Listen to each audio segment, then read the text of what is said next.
खडेगोलावलीमध्ये आत्ताच्या एक तासापूर्वी एक फायरिंगची घटना घडलेली आहे. त्याच्यामध्ये एक बुंदी नावाचा एक आरोपी आहे आणि दुसरा एक प्रेमगुंडा. या दोघांच्यामध्ये काही वादावाद होऊन त्या ठिकाणी आपसामध्ये वादावादी झाली. 10 ते 15 जण त्या ठिकाणी होते आणि त्याच्यामधून एक जण आहे वर्मा म्हणून आहे, तो जखमी झालेला आहे. त्याच्या पायाला गोळी लागलेली आहे. सध्या त्याला शिवनेरी हॉस्पिटलला ॲडमिट केलेलं आहे. आता आपल्या ताब्यामध्ये प्रेमगुंडा आणि त्याबरोबरचे 3 साथीदार असे 4 जणांना आपण त्यांना ताब्यात घेतलेलं आहे. स्पॉटवरती आपल्याला अजूनही काही फायरिंग केल्याचे काही पुरावे आपल्या स्पॉटवरती मिळाले. आपला तपास सुरू आहे. यापूर्वी या आरोपीपैकी 2 ते 3 आरोपींचं यापूर्वीचं रेकॉर्ड आहे. त्या अनुषंगाने आमचा पोलीस तपास सुरू आहे. तर किती राऊंड फायर झाले का माहिती? आमच्या माहितीप्रमाणे 2 राऊंड फायर झाल्याची माहिती आहे. अजूनही जखमीकडे आणि इतर लोकांकडे आमची विचारपूस सुरू आहे. त्या अनुषंगाने काही गोष्टी काही वेळामध्ये अजून क्लिअर होतील. फायरिंग झाली असेल.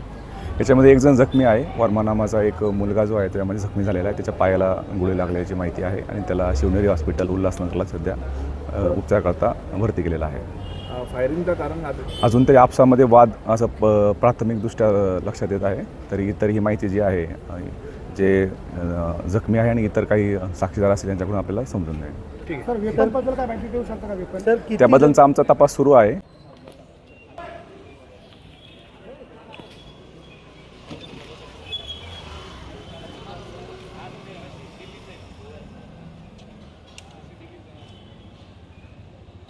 चालू थांबायचं नाही.